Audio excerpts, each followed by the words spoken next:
Hello friends, कैसे हैं आप लोग। जैसा कि अभी आप देख रहे हैं, पूरे वर्ल्ड में जो महामारी आई हुई है कोरोना कोविड-19 की वजह से, जिस कारण सभी संस्थान बंद हैं। लेकिन भविष्य में जो परीक्षाएं होनी है उसके लिए हमने अपनी पढ़ाई कंटिन्यू करनी पड़ेगी, जिसके लिए मैं घर से सोच रहा हूँ कि आपके लिए कुछ टॉपिक दिया जाए। चूँकि अभी मैं घर पे हूँ, इसलिए हमारे पास अभी कोई बोर्ड वोर्ड की व्यवस्था तो है नहीं, जिस कारण मैं आपको थोड़ी नोटबुक्स के माध्यम से जानकारी दूंगा। और बीच बीच में मैं ग्रुप्स में इन वीडियोस को शेयर करता रहूँगा। तो ठीक, जैसा कि आज पूरा वर्ल्ड एक वायरस से परेशान है, जिस कारण पूरे वर्ल्ड में लॉकडाउन की स्थिति बनी हुई है, उसी से रिलेटेड आज हम बातें करेंगे डिजीज़ के बारे में। डिजीज़ के लिए बैक्टीरिया, वायरस, फंगस या अन्य भी प्रकार से व्यक्ति रोगी हो सकता है। अगर हम वायरस की बात करें तो वायरस बिना किसी सजीव माध्यम के पुनरुत्पादन नहीं कर सकता। वायरस को रीजनरेट होने के लिए किसी न किसी माध्यम की आवश्यकता होती है। यह सैकड़ों वर्षों तक स्लीपिंग स्टेज में रह सकता है, और जैसे ही इसको कोई लिविंग बॉडी या जीवित शरीर मिलता है तो यह उसके डीएनए और आरएनए को अपने अकॉर्डिंग चेंज कर लेता है। उसी के बारे में रोगों की बात करें तो एक संस्था का नाम आपने सुना होगा, जिसका नाम है WHO, जो अपनी एक डेफिनेशन देती है डिजीज से रिलेटेड, जो कहती है अच्छा होने की मनोदशा से विचलन रोग कहलाता है। फीलिंग ऑफ वेलबींग, अगर हम अच्छा महसूस नहीं कर रहे हैं तो वो भी रोग के अंतर्गत आता है। इस रोग को अगर हम 2 पार्ट्स में डिवाइड करें तो यह 2 पार्ट हैं, एक है जन्मजात रोग और एक है उपार्जित रोग। ठीक है, जन्मजात जो हमें जन्म से मिलते हैं, माँ बाप के थ्रू बच्चों में आते हैं, उनको जन्मजात बोला जाता है। और उपार्जित एक्वायर्ड, जो व्यक्ति जिसके लिए स्वयं दोषी होता है या समय के साथ व्यक्ति में कोई संक्रमण के कारण वह बीमारी या रोग लग जाता है। जन्मजात रोगों की अगर हम बात करें तो यह 2 प्रकार के हैं, एक है आनुवांशिक और एक है आनुवांशिक। आनुवांशिक को हम जेनेटिक बोल सकते हैं, आपने ये वर्ड कई बार सुना भी होगा। आनुवांशिक रोग माँ बाप के थ्रू जो बच्चों में आते हैं, तो इसमें एक कोटेशन पूछा भी जाता है पेपरों में कि सभी जन्मजात आनुवांशिक रोग नहीं होते। जन्म से जो हमें मिलते हैं आनुवांशिक रोग, वो जरूरी नहीं है कि वह सभी जन्मजात हों। ये कोटेशन पूछा गया है पूर्व में, जबकि सभी आनुवंशिक रोग जन्मजात होते हैं। जरूरी नहीं है कि जन्म के समय किसी बच्चे को अगर कोई डिजीज हो तो वह आनुवंशिक ही हो, जेनेटिक ही हो। ये यहाँ पे कहना चाह रहा हूँ मैं आपको, ये यूपीएससी आपसे पूछता है। ठीक है, दूसरा है आनुवांशिक, जो जन्म के साथ माँ बापों के द्वारा नहीं मिली है, जिसमें आती है आपकी विकलांगता। ठीक है, विकलांगता जरूरी नहीं है कि वो जन्मजाति हो। ठीक हो गया, जिसको हम आनुवांशिक में रखते हैं। दूसरा प्रकार का रोग अगर हम देखें तो दूसरे में आता है एक्वायर्ड। आपको एक बार सेट कर ले अपने हिसाब से। एक्वायर्ड जो रोग हैं वह भी मनुष्य जिसके लिए स्वयं दोषी है, जिसमें एक है संक्रामक और एक है असंक्रामक, इन्फेक्टियस और नॉन इन्फेक्टियस। ठीक है, संक्रामक रोग को इन्फेक्टियस बोला जा सकता है। दूसरा, इसको संचारी भी हम बोल सकते हैं। ठीक है, जो एक दूसरे पे जिसमें संक्रमण हो, जिस कारण इसको हम संचारी बोल सकते हैं। आपको किताबों में कई प्रकार के रोग आपको नॉर्मल बुक में मिल जाएंगे, जिसमें मैं आपको 1-2 रोग बता रहा हूँ। जो संक्रामक रोग है, जो आपका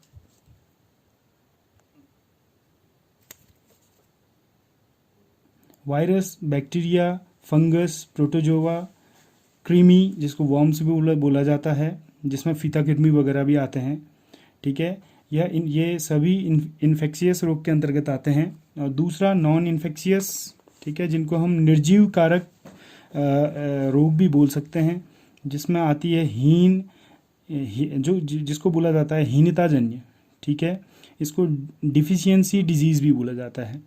इसका मीनिंग होता है बच्चों, अगर हमारी बॉडी में किसी चीज़ की कमी हो और उस कमी के कारण अगर हमें किसी प्रकार की बीमारी हो जाए तो उसको ठीक है, असंक्रामक रोग के अंतर्गत देखा जा सकता है।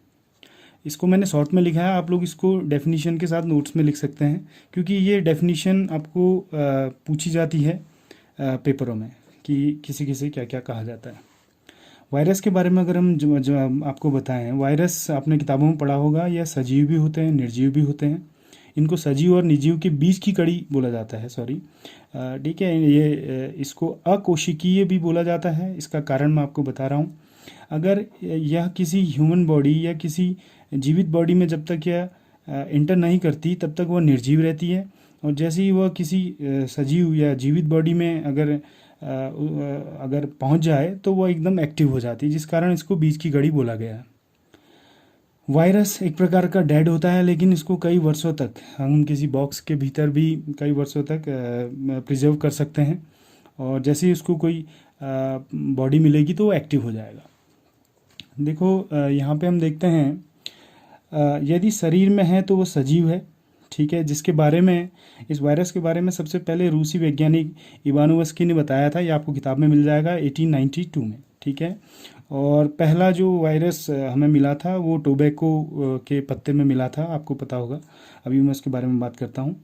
इसको हम क्रिस्टल के रूप में लंबे समय तक रख सकते हैं, और पृथक क्रिस्टल जेली रूप में कहने का मतलब है। इसके बारे में सबसे पहले बताया था आपका WM स्टैनले, ठीक है।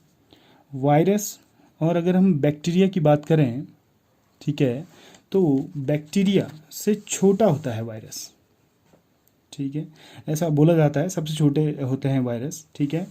अगर हम बात करें तो यह जो बना होता है, जो इसका बाह्य आवरण जो बनी होती है, ये न्यूक्लियो प्रोटीन से बने होते हैं, ठीक है। ये न्यूक्लियो प्रोटीन क्या है मैं आपको बताऊं, इसको आगे मैं बताऊंगा। इसमें प्रायः DNA और RNA पाए जाते हैं, या तो DNA होगा या आपका RNA होगा, ठीक है। और ये DNA और RNA एक विशेष प्रकार की प्रोटीन के द्वारा कवर्ड होते हैं, जिसको हम बोलते हैं कैप्सिड, ठीक है। कई बार पेपर में आया हुआ है और आपने सुना भी होगा, ठीक है। प्रोटीन इन्हें कवर करता है, जिसको कैप्सिड कहा जाता है। अब देखो, किसी भी वायरस की अगर हम बात करें तो इनमें जो ब्रीदिंग है ये एब्सेंट रहती है। उत्सर्जन जो भी इसमें उत्सर्जन का भी अभाव रहता है, ये भी क्वेश्चन बनता है कभी कभी पेपरों में। इसके क्रिस्टल बनाए जा सकते हैं, बहुत ईजी है, ये भी 1 नंबर कहा जाता है। एंटीबायोटिक औषधि वायरस में कारगर नहीं है। जैसे अभी कोरोना वायरस पूरे वर्ल्ड में फैला हुआ है, तो बहुत बार देखा गया है कि बहुत से ऐसे वायरस हैं जिसमें एंटीबायोटिक्स बहुत कम, ठीक है, रिजल्ट देती है। तो ये भी एक अच्छा क्वेश्चन आपसे पूछा जा सकता है। यहाँ पर एक मैंने वायरस का थोड़ा डायग्राम बनाया हुआ है, ठीक है, जिसमें एक प्रोटीन का आपको कोटिंग दिखाई दे रही है। प्रोटीन का आवरण या कोटिंग आपको बोल सकते हैं। इसके भीतर आनुवांशिक पदार्थ हैं, या तो वो DNA होगा या RNA होगा। ये मैंने आपको डायग्राम में बताया हुआ है। इलाज काफ़ी मुश्किल है इसका। वायरस से अगर कोई भी बीमारी होती है तो उसका इलाज प्रायः मुश्किल होते हैं, और बचाव अधिक कारगर है, जैसे वर्तमान समय में आप देख रहे हो। बहुत अच्छा क्वेश्चन कई बार पेपर में पूछा गया है, UPSC में भी। इसमें DNA और RNA कभी एक साथ नहीं पाए जाते, या तो इसमें DNA होगा या इसमें RNA होगा। वर्तमान में जो कोविड-19 है इसमें RNA है, ठीक है। ये भी एक अच्छा क्वेश्चन है। यहाँ पे मैंने एक वायरस का डायग्राम बनाया हुआ है, आप डायग्राम देख रहे हैं। ये डायग्राम 2 लेयर्स में डिवाइड है, एक आउटर लेयर है, एक इनर लेयर है। आउटर लेयर के बाहर आप इस प्रकार की संरचनाएं देख रहे हैं, ठीक है। इसको एनवलप बोला गया है, बाहर वाले लेयर को एनवलप और भीतर वाले लेयर को, ठीक है। यहाँ पर मैंने एक क्वेश्चन आपको कराया था, ठीक है, न्यूक्लियो प्रोटीन से बने होते हैं ये न्यूक्लियो प्रोटीन। ये भीतर का जो आप देख रहे हैं लेयर, ये न्यूक्लियो कैप्सिड, जो क्योंकि वो प्रोटीन कैप्सिड ही है, ये भीतर न्यूक्लियो प्रोटीन मैंने आपको बनाया हुआ है, जिसके भीतर या तो DNA या तो RNA इसको सिक्योर कर रहा है। देखिए DNA या RNA जब ये किसी बॉडी में इंटर करते हैं, जब किसी बॉडी में वायरस इंटर करता है तो ये जो भीतरी जो इसका कवर है ये टूट जाता है और DNA या RNA उसमें प्रवेश कर जाता है, जैसा मैंने आपको यहाँ पे बताया। थोड़ा आगे बढ़ते हैं। देखिएगा, वायरस के प्रकार कभी कभी पेपर में पूछा जाता है, ठीक है। 3 प्रकार के होते हैं, प्लांट वायरस, एनिमल वायरस और बैक्टीरियोफेज, जिसको जीवाणुभोजी एनिमल वायरस को जंतु वायरस और पादप virus plant hormones plant virus बोला जाता है। बहुत ही इंपॉर्टेंट क्वेश्चन कई बार पेपर में आया हुआ है। हमेशा प्लांट वायरस में आरएनए प्रेजेंट रहता है, ठीक है, आरएनए ही पाया जाएगा प्लांट वायरस में। प्लांट वायरस की अगर बात करें तो दो कई फेमस हैं, जिसमें एक का नाम है टीएमवी, ठीक है, टोबैको मोज़ेक वायरस, और वाईएमवी येलो मोज़ेक वायरस। ये तंबाकू से रिलेटेड है, ठीक है, वर्ल्ड में चाइना नंबर 1 है तंबाकू में, ठीक है, भारत में आंध्र प्रदेश काफ़ी तंबाकू वहाँ पाया जाता है। टोबैको मोज़ेक वायरस का मैंने एक डायग्राम बनाया हुआ है, ठीक है, जिसमें आपको स्प्रिंग नुमा दिख रहा होगा, इसमें आरएनए उपस्थित होता है। ये पेपर में पूछा गया था, टोबैको मोज़ेक वायरस, ठीक है। जैसे ये तंबाकू की पत्ती में वायरस मिला था, वैसी बैक्टीरिया मिला था दांतों की खुरचन में, उसकी हम बाद में बात करेंगे। जंतु वायरस, इसमें या तो डीएनए पाया जाएगा या कभी कभी इसमें आरएनए भी पाया जाता है। जैसे अभी हमने आपको बताया था, प्लांट वायरस में हमेशा सिर्फ और सिर्फ आरएनए पाया जाता है, जबकि एनिमल वायरस में आपको डीएनए और आरएनए दोनों पाया जाता है, लेकिन कभी एक साथ नहीं पाए जाएंगे। मम्स वायरस, इन्फ्लुएंजा वायरस, इसके अन्य प्रकार और भी हैं, या आप बुक से पढ़ लें, इसमें ज़्यादा बात करने की आवश्यकता नहीं है।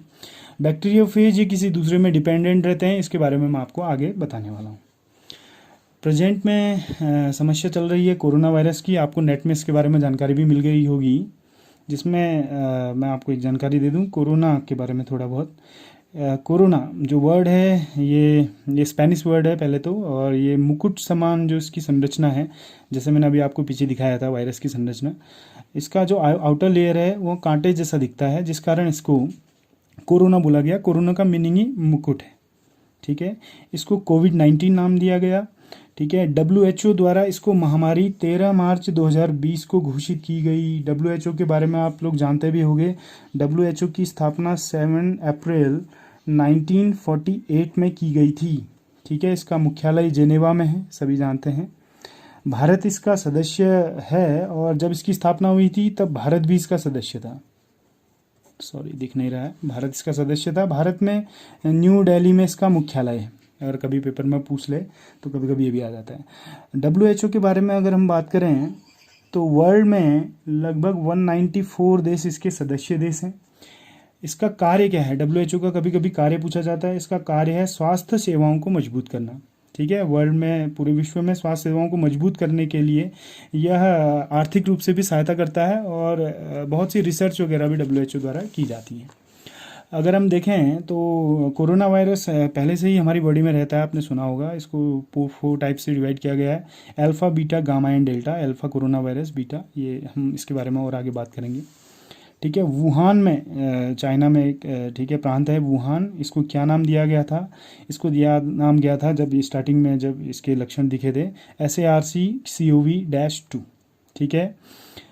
एक क्वेश्चन ये हो गया। दूसरा क्वेश्चन इससे रिलेटेड है, यही वायरस के लिए जिम्मेदार है? कोरोना जो बीमारी है उसके लिए जो वायरस जिम्मेदार है, भविष्य के पेपरों में आएगा, ये आपसे पूछा जाएगा। इसका नाम है SARS-CoV-2, ठीक है। ये पूछा जाता है, इसका कभी कभी फुल फॉर्म भी आपका भविष्य में पूछा जाएगा। Swear acute respiratory syndrome corona virus 2, CoV-2 का फुल फॉर्म कोरोना वायरस 2। इसको लिख लें, ये पेपर में भविष्य में पूछा जाएगा, ठीक है। WHO ने इसको महामारी घोषित कर दिया गया है, ठीक है। किस दिन जनता कर्फ्यू भारत में लगाया गया पूरे देश में? ये शुरुआत हुई थी 22 मार्च 2020 से। पहला राज्य जिसने लॉकडाउन की घोषणा की, राजस्थान, ये आपको नेट में भी मिल जाएंगे। कोविड-19 वुहान से, ठीक है। और वुहान किस प्रांत पे है? कभी अगर पेपर में पूछा जाए तो ये हुबोई नामक प्रांत पे है। महामारी घोषित करने वाला पहला देश इसमें है राजस्थान, कभी अगर पेपर में आपसे पूछा जाए। इंस्टाग्राम ने जागरूकता के लिए, ठीक है, इसमें अपना एक अकाउंट बनाया था जिसको इंस्टाग्राम फीड नाम दिया गया। व्हाट्सएप ने व्हाट्सएप चैट बॉक्स नाम से, ठीक है। और फेसबुक ने कोरोना वायरस इंफॉर्मेशन सेंटर, और गूगल ने google.com/covid19 इसको नाम दिया गया है, ठीक है। और दूसरा अगर हम देखें, कोरोना वायरस लैटिन भाषा का वर्ड है, अभी मैंने आपको बताया था। SARS-CoV-19 इमरजेंसी फंड में भारत ने सहायता राशि दी है। पूछेगा भैया, सार्क, आपने संगठन सुना होगा, ठीक है। सार्क ने $10 मिलियन इसमें दिए हुए हैं। सार्क के बारे में अगर हम जाने हैं तो 8 दिसंबर 1985 को इसकी स्थापना की गई थी, सभी लोग जानते होंगे। ठीक है, काठमांडू में इसका मुख्यालय है, ये भी आपको पता होगा। वर्तमान में अमजद हुसैन, ठीक है, इसके महासचिव हैं। और इसमें प्रेजेंट में 8 कंट्रीज हैं, जिसमें अफगानिस्तान, ये 2005 में इसका सदस्य देश बना हुआ है। ठीक है, WHO ने इससे पहले भी कुछ वर्ष हैं जिसमें आपातकाल घोषित किया हुआ है कुछ डिजीज़ को। स्वाइन फ्लू 2019 में, पोलियो 2014 में और जीका वायरस 2016 में। ठीक है, इससे ज़्यादा जानकारी मैं आगे आपको देता रहूँगा। बहुत ज़्यादा साफ तो नहीं आया होगा, लेकिन कोशिश करें इसको नोट्स बना लें, बाकी मैं फ़ोटो क्लिक करके इसमें सेंड कर दूँगा। Thank you. और हाँ, स्पीड कम ज़्यादा करनी हो तो हो जाती है स्पीड, आप लोग खुद चेक कर लें।